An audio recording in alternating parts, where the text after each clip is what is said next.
So you've cast your bait out there with whatever method you're using, whether that be on an alarm, with a drop back indicator, or whether that be on a float. When do you strike? Well, simple answer is as soon as you can, really. I've seen some people sit and just leave the bait going and going and going. I've seen some videos online, some young lads, they had all the gear and no idea, just letting the fish take the bait and landing fish that are deep hooked. And I've actually seen people cut wire on pike before because they've been deep hooked and they've just not had the experience or know what to do with it. So if you're worried about deep hooking a fish, just hit it as soon as you see the bite. As soon as that float starts moving off and the pike's got hold of it, if you've got two trebles in the bait, the chances are the pike has at least got one of them in its mouth. When we go regular fishing for roach or whatever, we don't feel the need to put any more hooks on, do we? We just wait for the one hook point to go in the fish's mouth and you strike. And this is how we should be with the mindset of pike fishing. If you're using two treble hooks on a bait, the moment it's grabbed it, the chances are it's got one in its mouth from the moment your float dips. So sometimes give it a few seconds. If you can see the bait under the water and you can see the pike with it in its mouth, obviously you can wait a little bit depending on how the pike's holding it. The pike might just be carrying it sideways, but a rough indication is just hit it straight away. As soon as that float starts bobbing away, some dogs barking, just get on that bait and really strike into it and get that fish landed. So I'm not going to talk about the unhooking. I'm going to crack on with some fishing, hopefully going to find a fish. It's freezing cold today. It was -4 in the night, all the canals are frozen over, so I've had to hit the river. Let's crack on and see if we can catch a pike.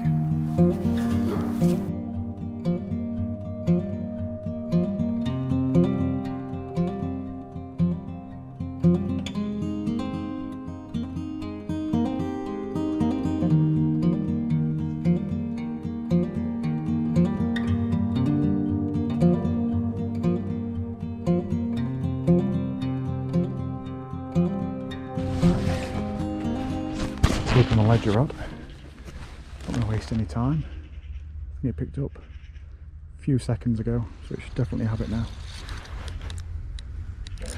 Yep, we got a fish. Pike on. Not a big fish by any means, but still a pike.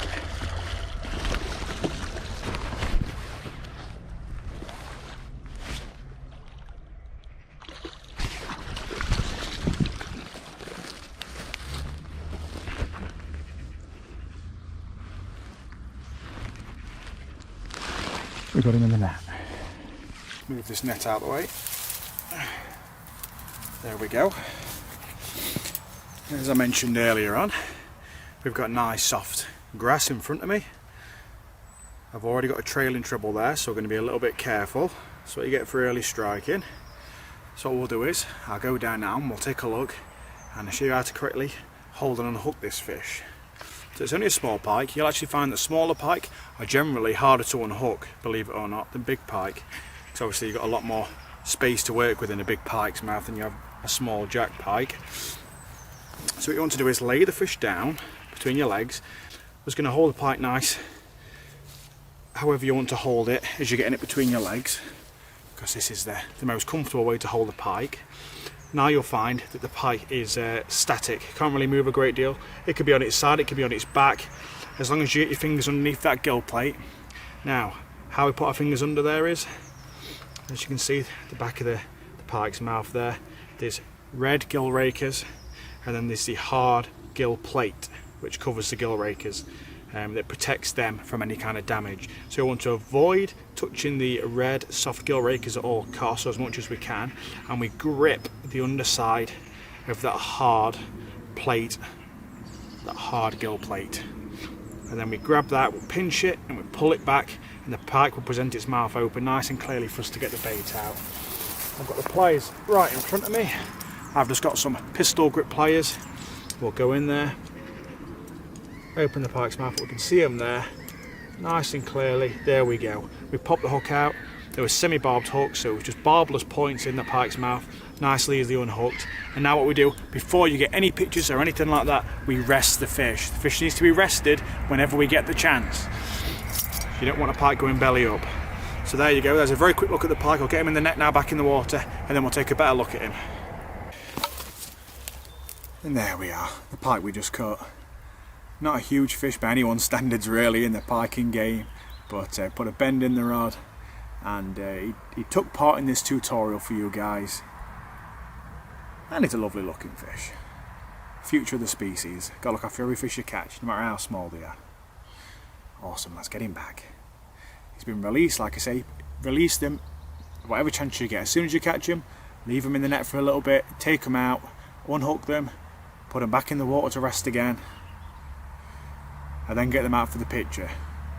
You need to spend as little time out of the water as you can really get away with, to be fair. And a lot of times, when I'm filming with the lures, I'll just unhook them in the water and drop them straight back. Let's get him back.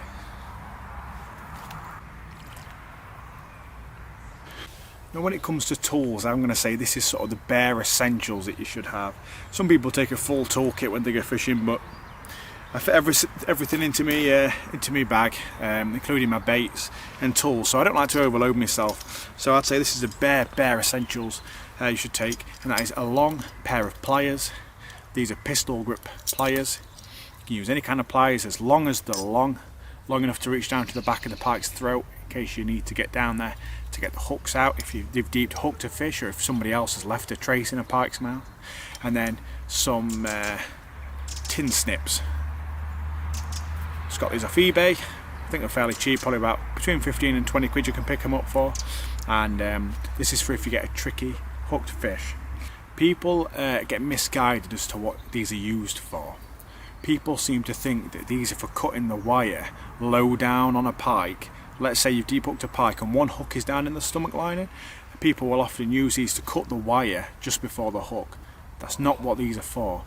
You use these to actually cut the point of the hook behind the barb so that you can safely remove the rig from the pike's stomach lining, or from deep in the mouth, or it might just be knotted funny in the cheek or something like that. What you do is cut the hook down as low as you can to the bend of the shank of the hook, and then it makes it easier for you to get that hook out from the stomach lining or from down in the throat. And people often use these when you find somebody else's deep hook pike that they've broken off on, or they've cut off on because they can't unhook it themselves. Somebody else has caught it. They often have to get rescued by people with a pair of these. Like I say, cut them hook points and remove the whole shard of the hook, because even if you leave one treble hook in a pike's stomach lining, there's a 99% chance it's going to die, because it's going to be knotted in the stomach. It won't be able to digest its food properly. It won't be able to get food down there. And quite often in the past, I've only ever found a couple of pike which have traces down the necks, but all of them have been skinny, really skinny, through not being able to feed properly. So, tin snips, an essential to go along with your unhooking pliers.